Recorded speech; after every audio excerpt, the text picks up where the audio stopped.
Hey guys, welcome to Plasma Crab. I'm here today for another math video, and this time I'm going to cover a calculus slash physics problem. I'm going to prove constant speed and acceleration for a centripetal motion. So in our calculus class we saw a problem, basically a car takes a U-turn, and it follows a circular motion kinda with a radius of 4 meters. And my friends and I didn't know how to do this because we only took AP Physics 1, well we are taking AP Physics 2 currently.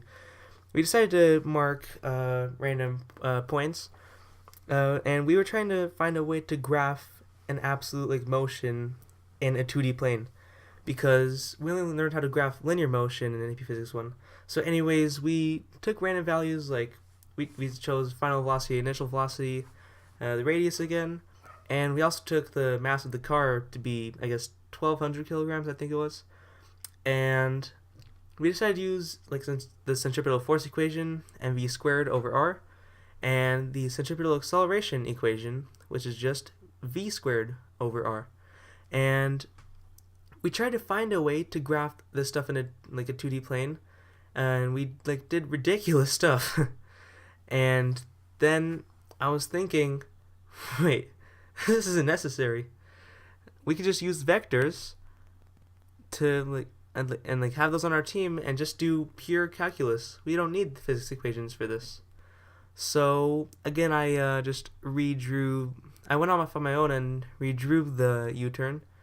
I don't know why I'm making it neater this time, but whatever, I'll roll with it. And there's the radius again. And what I did was I sort of took the motion in both the x and y directions. So here's position versus time graph. In the x direction, that's supposed to be a dir. That looks bad. But anyways, since it's a circle and it's in the x direction, it should follow the cosine of x motion, or in this case negative cosine x, since it begins at negative pi radians this time, or negative 180 degrees, rather than 0 radians or 0 degrees. So that makes sense. And now I'm going to draw another one, except this time for the y direction.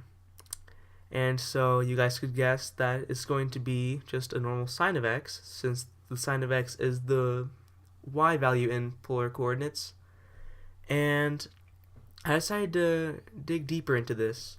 Let me just move that a little bit so I can make myself some more room. So I drew another graph, except this time for velocity versus time.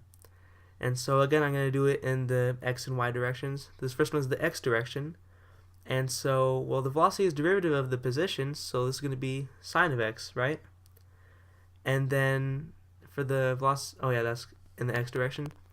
And now for the velocity versus time in the y direction, well, the derivative of y equals sine x is going to be y prime equals cosine of x. And again, this in the y direction. But what does this tell us? Oh, by the way, that's how I graphed it. The y is the vertical and the x is the horizontal, but that's expected. And now let me just make these a little smaller so I could draw two more for the acceleration. So now for the acceleration versus time, actually that's a bit too thin. Let me make it a little bigger again. So acceleration versus time for the x direction again. Well, what's the second derivative of negative cosine x? Well, the second derivative of negative cosine x is just positive cosine x, right? That's supposed to be a double prime there. And now I'm going to do the same for the y direction. So now we need to take the second derivative of y equals sine x, right? And the second derivative of sine x is just negative sine x, right? The second derivative of a trig ratio, if it's sine or cosine, is just its negative self. And so let me just graph the motion of that, negative sine x. And, well, what does this tell us?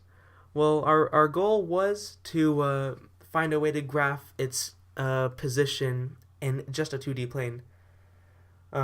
So what I did was I took the velocity and I tried to graph it in both the x and y direction. Well, how do you do that? Asks the viewer. Well, what you could do is you could choose a random point in the drawing, And you know that its velocity there has two different components. It has the x component and the y component. Let me just draw the x and y down. And so you notice that it follows a right triangle.